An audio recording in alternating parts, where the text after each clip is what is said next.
독일의 수도 베를린에서 내가 제일 먼저 찾은 곳은 황금빛 천사가 승리의 월계관을 들고 날아갈 듯 서 있는 승전 기념탑이다.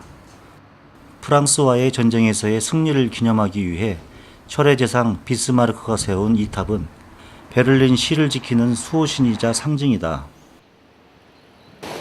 도시 한복판에 넓게 자리 잡은 숲 티어가르텐은 베를린 시 전체에 산소를 공급하는 허파와 같은 곳이다. 300만 평방미터의 크기를 자랑하는 이곳은 베를린 시민들의 일상의 여유를 가장 잘 느낄 수 있는 곳이기도 하다.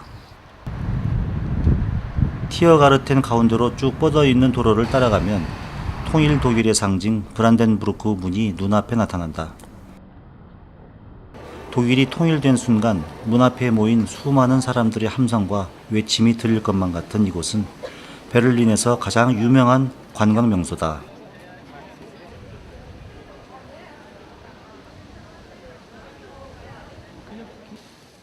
브란덴부르크 문 앞에서 한 여인이 보여주는 퍼포먼스 주변으로 사람들이 하나둘 모여들었다.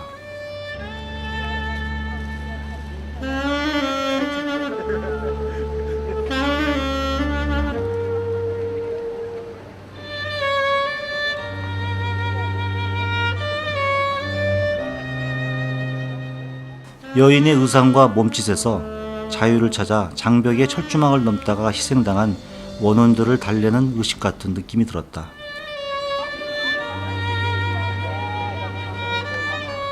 절대 잊어서는 안 되는 사실을 상기시켜주는 듯 그녀의 몸짓에서 슬픔이 묻어나왔다.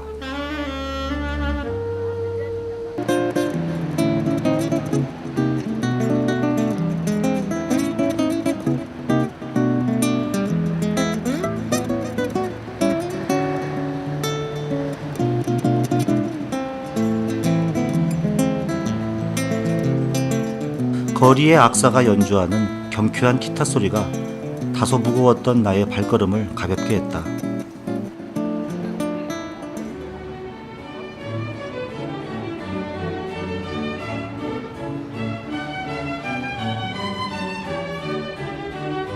(2차) 대전 당시 폭격으로 부서진 독일의 국회의사당 지붕은 현대식 유리돔으로 다시 태어나 방문객들을 맞이한다.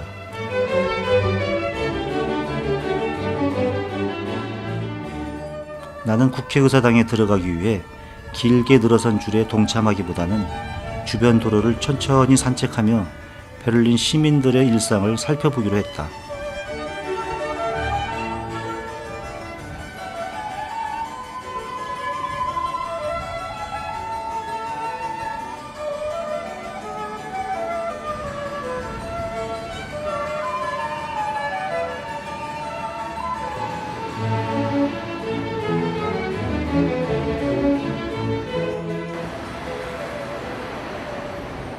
부서진 성당으로 유명한 카이저 빌헬름 성당. 2차 대전 당시 연합군의 공격을 받고 부서져버린 이 성당의 지붕은 보수된 국회의사당과는 다르게 그때 그대로의 모습이다. 베를린 시는 전쟁의 아픔을 다음 세대들에게 기억시키고 참상을 보여주기 위해 성당을 보수하는 대신 바로 옆에 새로운 성당을 세웠다 한다. 부서진 성당 실내는 아름다운 유리 모자이크로 장식된 천정과 전쟁 당시의 사진들이 관람객을 막고 있다.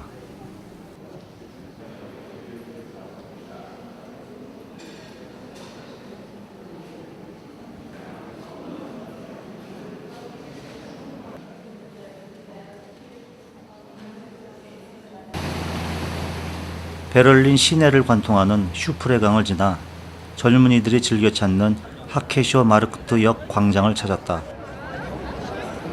거리의 모퉁이에서 나무 공예품을 조각하고 있는 한 노인을 발견하고 카메라를 대자 테이블 위를 가리키며 모델비를 달라 한다. 나는 1유로를 지불하고 나서야 촬영을 할 수 있었다. 우리의 시골 장터와 같은 야시장이 들어선 이곳은 특이한 물건들이 제법 많았다.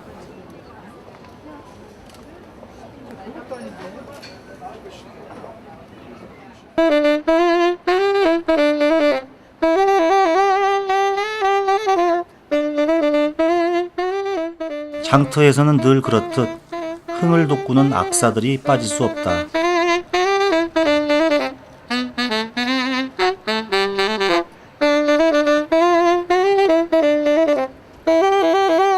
멋진 색스폰 소리와 함께 독일을 대표하는 술, 맥주 한 잔을 마시며 베를린의 매력 속으로 빠져보았다.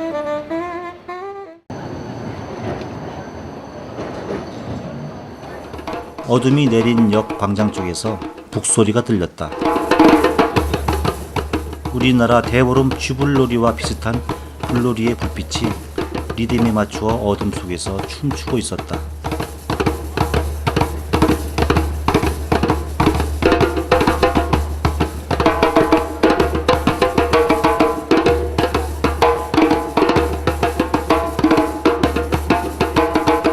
한 쌍의 젊은 남녀가 연출하는 현란한 불놀이 퍼포먼스를 보니 이곳에 왜 젊은이들이 모여드는지 그 이유를 알 수 있을 것 같았다.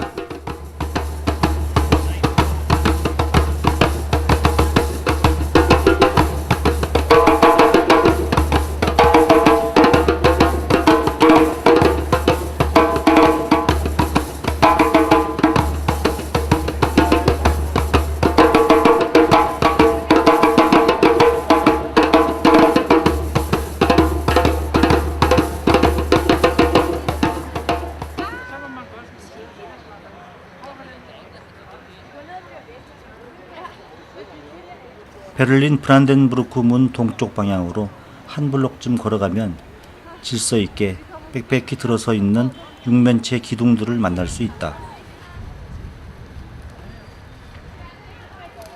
자세히 살펴보면 높이가 약간씩 다른 이곳의 조형물들은 유대인 학살 기념 조형물이다.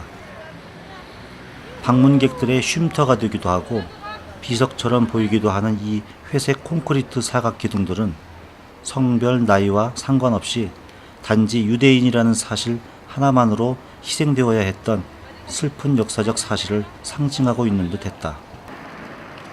나는 내친 김에 유대인 박물관을 찾아가 보기로 했다. 건물 외벽에 스크래치된 자국처럼 설계된 유리창이 전쟁 당시 유대인들이 겪었던 아픈 상처를 상징하고 있는 것처럼 보였다.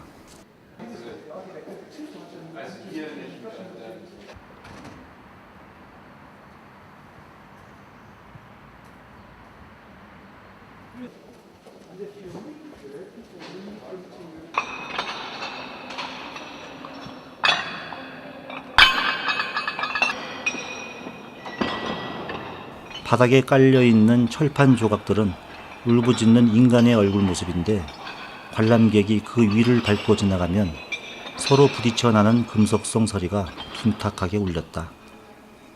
이 작품의 작가는 관객들이 발로 밟는 행위에서 발생하는 소리를 통하여 홀로코스트의 악몽을 상기시키려는 듯 보였다.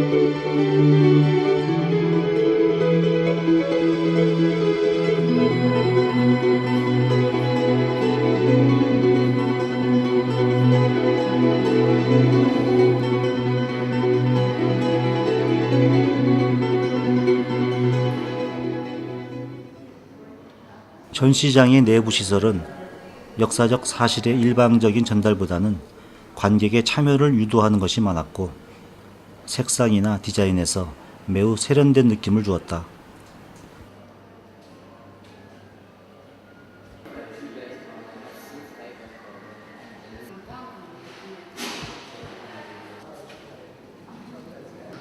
카이저 수염을 한 자신의 모습을 감상해 볼 수 있는 거울에서 독일인의 유머 감각이 느껴졌다.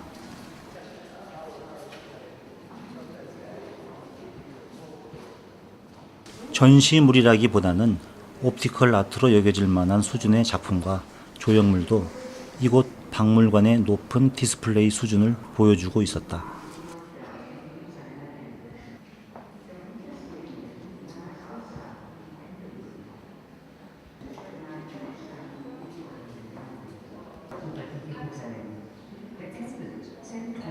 이곳의 전시물들은 과거의 아픈 역사를 증언하는 동시에 영상과 자연물, 예술적인 실내 건축과 잘 어우러져 전쟁의 교훈을 다음 세대에 효과적으로 전달하고 있다는 느낌이 들었다.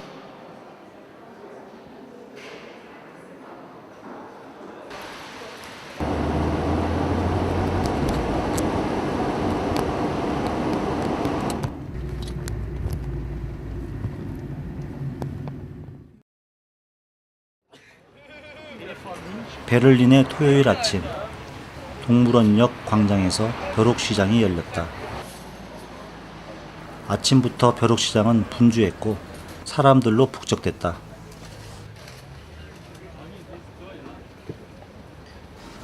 온갖 종류의 진귀한 물건들은 물론 커다란 청동 천사 조각품까지 시장 나들이에 나섰다.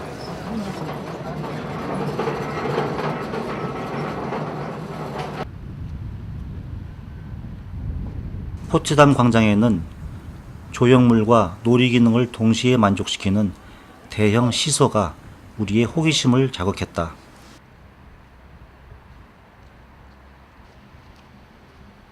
어린애가 시소를 타고 있어?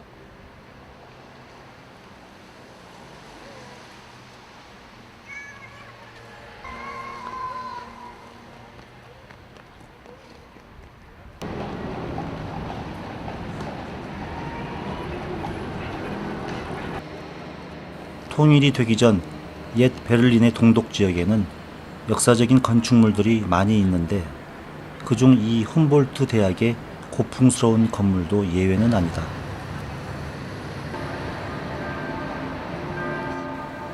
때마침 울리는 성당의 종소리에 내 발길이 이끌려갔다.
(365m) 높이의 베를린 방송탑이 있는 시청사 광장에는 베를린에서 가장 오래된 건물인 마리엔 성당과 넵튠 분수를 만날 수 있다.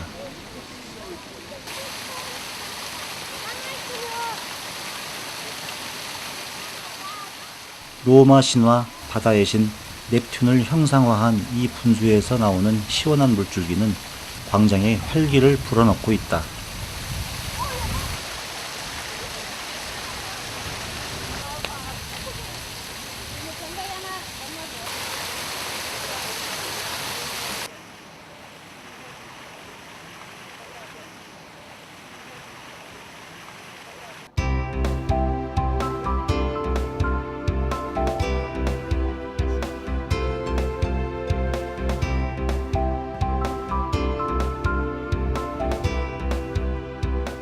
매년 2월 열리는 베를린 영화제가 상영되는 극장을 지나면 낯익은 브랜드 하나가 눈에 들어온다. 소니 센터. 독특하게 생긴 이 건축물은 2차 대전 이후 폐허로 변한 이 지역을 하나의 새로운 도시로서의 기억을 되살리고자 기획하여 제작한 것이라고 한다.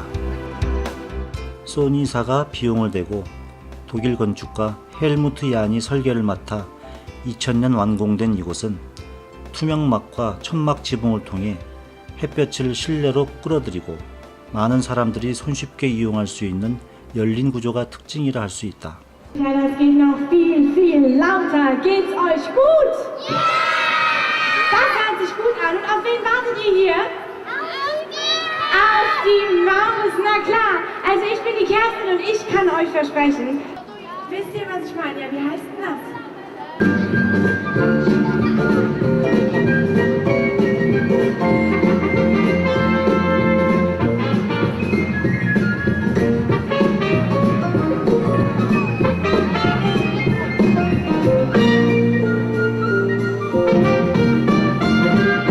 Ein Riesenapplaus für die Maus! 이곳은 카페와 식당, 극장, 사무실, 쇼핑센터 등 복합 문화 공간으로서의 기능과 시민들의 휴식처로서 하루에 5만여 명이 찾을 정도로 인기가 높다.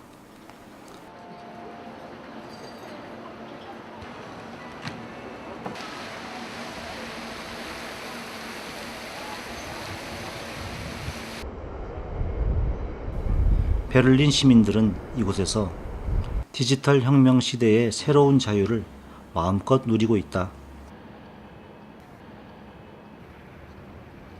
베를린의 미술관 산책을 위해 내가 먼저 찾은 곳은 베를린 국립미술관이다. 미술관 마당에는 칼더의 대형 조각이 단순하고 간결한 미술관과 대조를 이루며 공간에 활기를 주고 있다. 마침 미술관은 전시 준비 중에 있어서 아쉽게 발길을 돌려야 했다. 마라토너 동상이 서 있는 이곳은 월드컵이 열릴 예정인 종합경기장이 근처에 있음을 말해준다.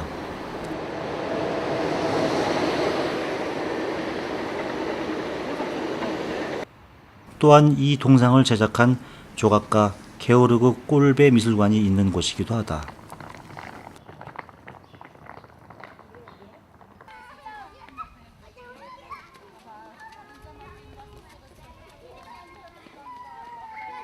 한적한 골목길을 따라 들어가니 작은 공원 여기저기에 놓여진 독일의 로댕이라 불리는 조각가 꼴베의 작품을 볼 수 있었다.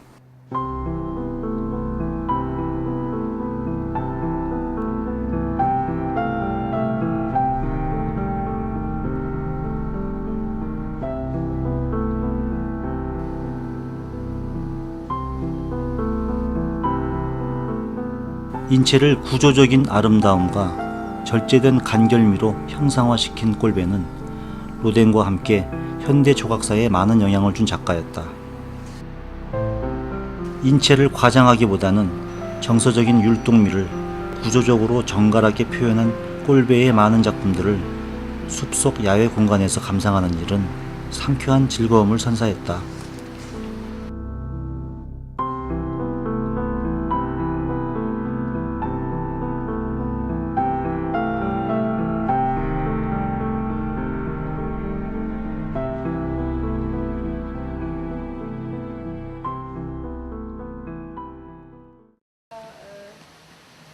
꼴베의 작업실은 현재 꼴베 미술관으로 사용되고 있는데 마침 이곳에서 취미로 조각을 배우는 미술 수업이 진행되고 있다. 도자기처럼 속을 비워서 점토로 형태를 만들어가는 테라코타 수업이 진행되고 있는데 작업에 열중하고 있는 지긋한 나이의 중년 학생들 모습이 신선해 보였다.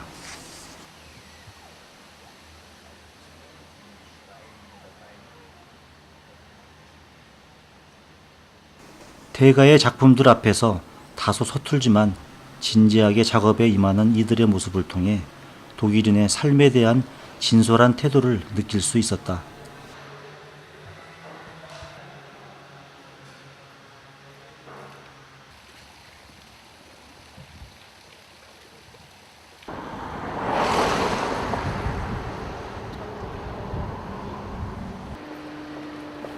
작은 화랑들이 밀집되어 있는 아우구스트 거리.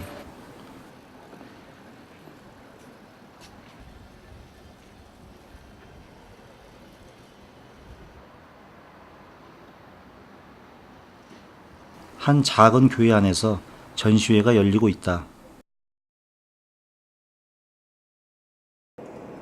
어두운 실내로 들어서자 17세기 스페인의 궁정화가 벨라스케스의 유명한 그림 궁정의 시녀들이 화면 속에서 살아 움직이고 있었다. 작가는 움직이는 영상으로 이 걸작을 재현하고 있었는데 전시 관계자에게 어렵게 허락을 받아 촬영할 수 있었다.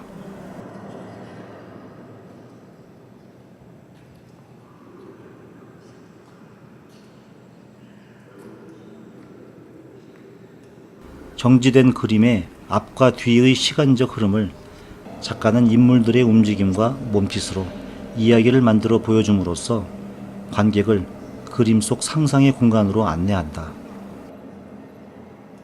어린 공주, 시종들, 바닥에 누워있는 견공, 그리고 커다란 캔버스에 그림을 그리고 있는 화가 자신도 이 작품에서는 연출된 각본에 의한 배우일 뿐이다.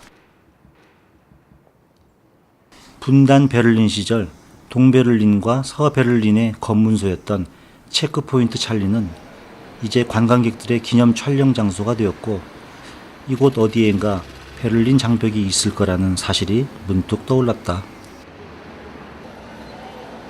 여기저기 뜯겨지고 훼손된 장벽이 눈앞에 나타났다. 그리고 도로 바닥에는 철거된 장벽을 따라서 그 흔적을 남겨두었다.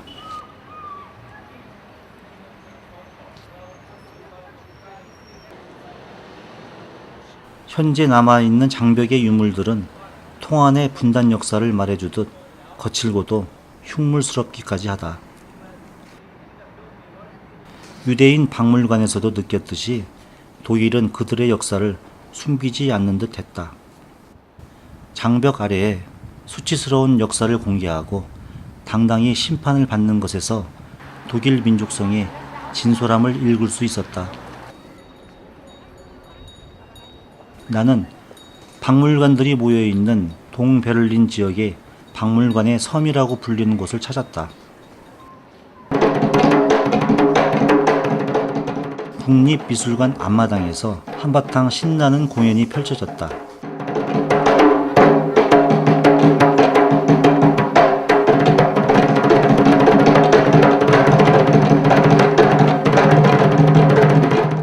(1999년부터) 가을이면 열리는 베를린 아시아 태평양 주간 행사가 이곳에서 열리고 있다. 잔디밭 위에 모인 시민들은 따사로운 오후의 햇살을 받으며 휴식과 함께 타악기의 리듬 속에 빠져들고 있었다. 올해는 한국이 주재국이어서 우리나라의 공연 행사도 예정되어 있었다. 신나는 공연을 뒤로하고 나는 박물관의 섬 중심에 있는 페르가몬 박물관을 찾았다. 이 박물관은 터키 베르가모 지역에 실제 존재했던 고대 도시의 유적을 그대로 가져다가 전시하기 위해 특별히 만들어진 건물이다.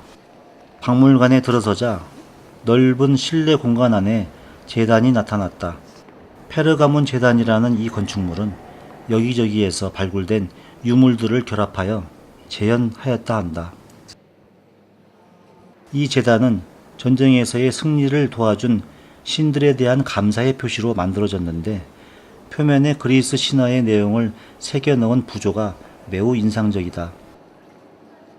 그리스 아테네의 계승자로 여겼던 이들 역시 대리석을 이용한 수많은 예술품을 남겼고 이곳 박물관을 찾는 사람들의 사랑을 받고 있다.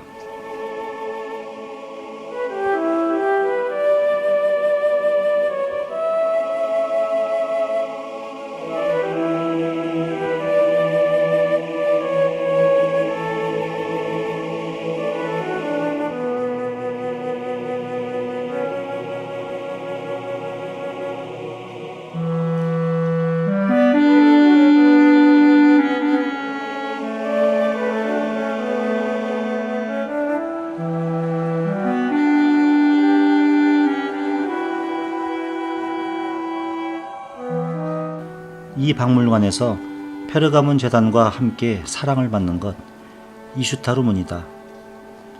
이슈타르 문은 기원전 6세기경 바빌론 도시 내부의 성문이었는데 몇 조각의 청색 벽돌이 독일 고고학자들에 의해 발견되기까지 고스란히 땅속에 수천 년 동안 잠들어 있었다 한다. 유약을 발라 구운 코발트색 벽돌로 지어진 이 문은 바빌론에서 믿던 여러 가지 동물 모양의 신들이 부조로 장식되어 있다.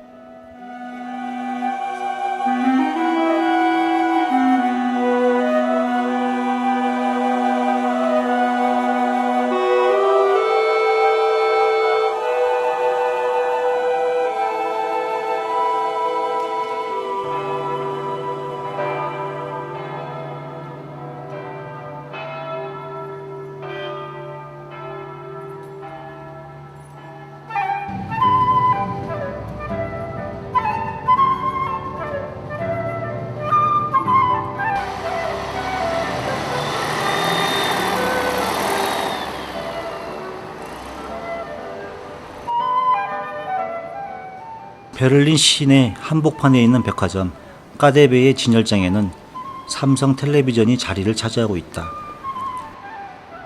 세계적인 명품들 대열에 있는 디지털 한국의 높아진 위상을 느낄 수 있어서 가슴이 뿌듯했다.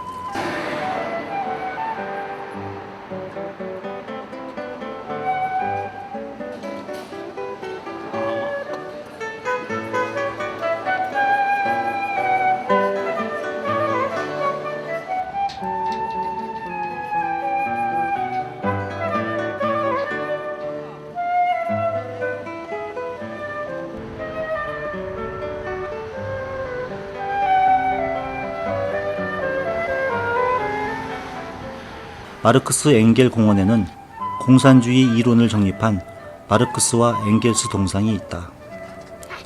지금은 여행객들의 기념 촬영 들러리 신세지만 전후 세계의 절반을 지배했던 공산주의의 출발이 이들로부터였다는 사실이 무척 아이러니했다.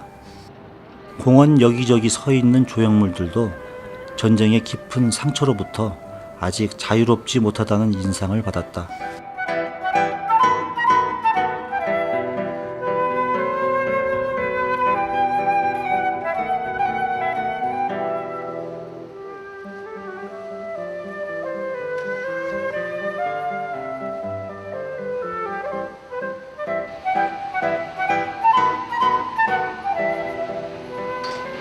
나는 다시 아시아 태평양 주간 행사가 열리는 국립박물관 앞들을 찾았다. 오늘은 우리 대한민국의 행사가 있을 예정이다. 약속된 시간이 다가오자 여기저기서 사람들이 모여들기 시작하고 반가운 우리의 전통 의상이 눈에 들어온다.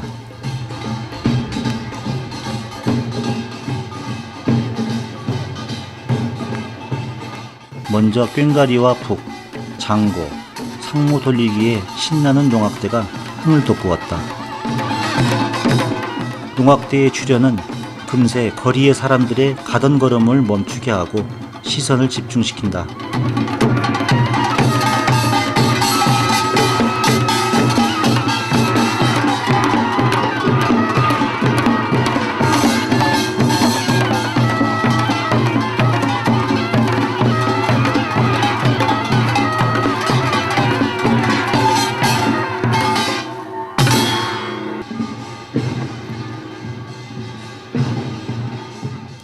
미술관 앞마당으로 들어오는 우리의 젊은 농악대가 신나는 축제 한마당의 시작을 알렸다.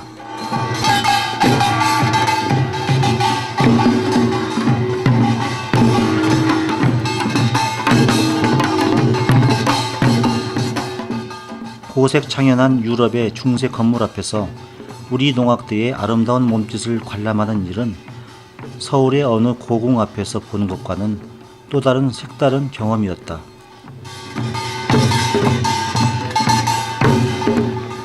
고국의 문화 행사를 낯선 타지에서 바라보는 우리 교민들과 난생 처음 아시아의 작은 나라 한국의 리듬을 느껴보는 이곳 시민들 모두 아낌없는 찬사를 보낸다.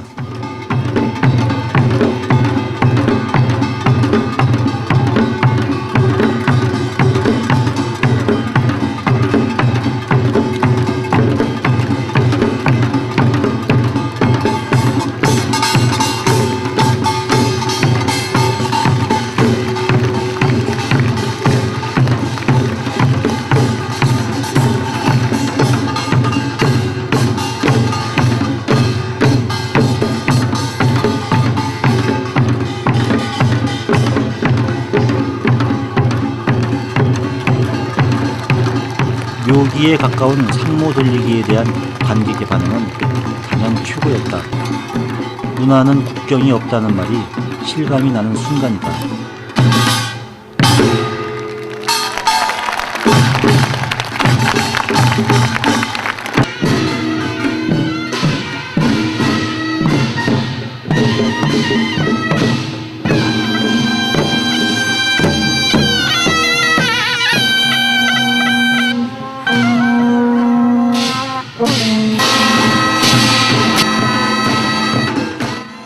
베를린 국립미술관을 점령한 취타대. 오늘 하루는 우리 대한민국이 독일의 수도 베를린을 점령했다고 해도 과언이 아닌 듯 했다. 농악대 다음 이어지는 판소리 공연.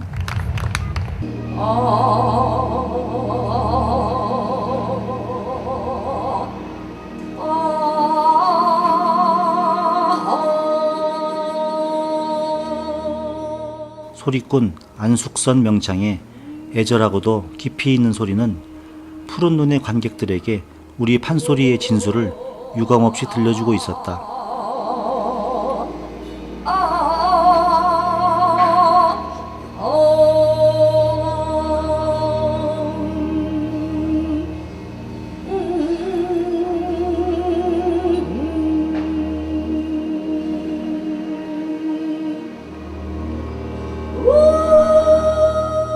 득음을 한 사람만이 낼 수 있다는 묘하고 신비로운 음역과 음색, 해석을 허용하지 않은 통성에서 우러나오는 내면의 깊이를 아는지 모르는지 관객들의 자세는 매우 진지하다.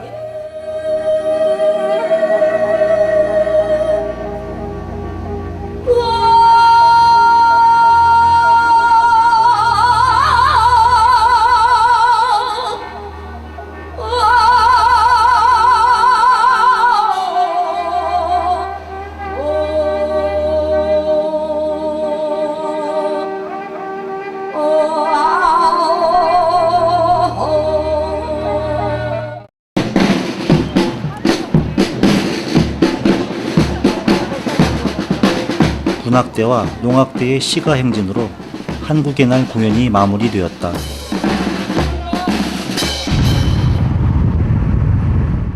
나는 베를린 근교에 위치한 포츠담시에 가보기로 했다.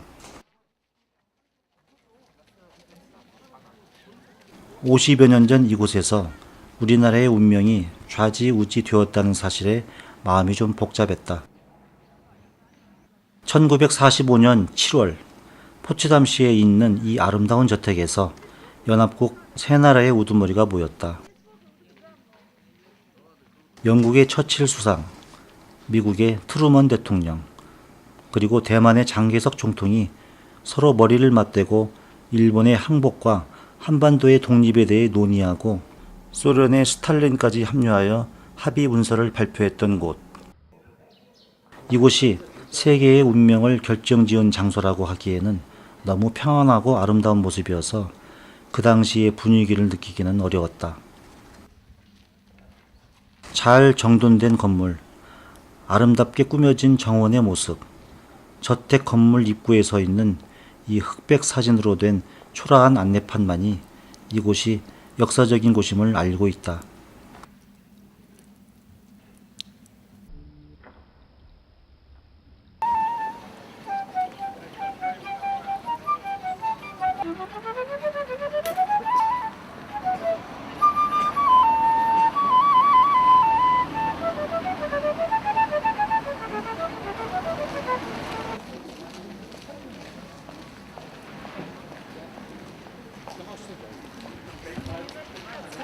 포츠담 근교에 있는 상수시 궁전.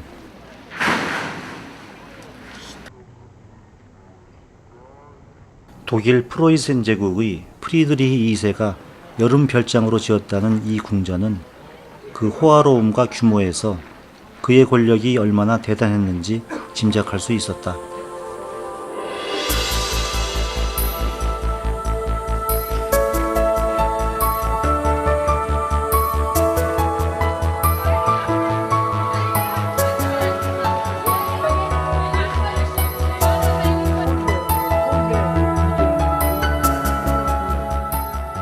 영욕의 세월, 권력의 영광과 패전의 아픔이 뒤섞여 있는 독일을 여행하면서 새삼 아름다운 자연과 조화되는 아름다운 인간이 얼마나 소중한지를 느꼈다.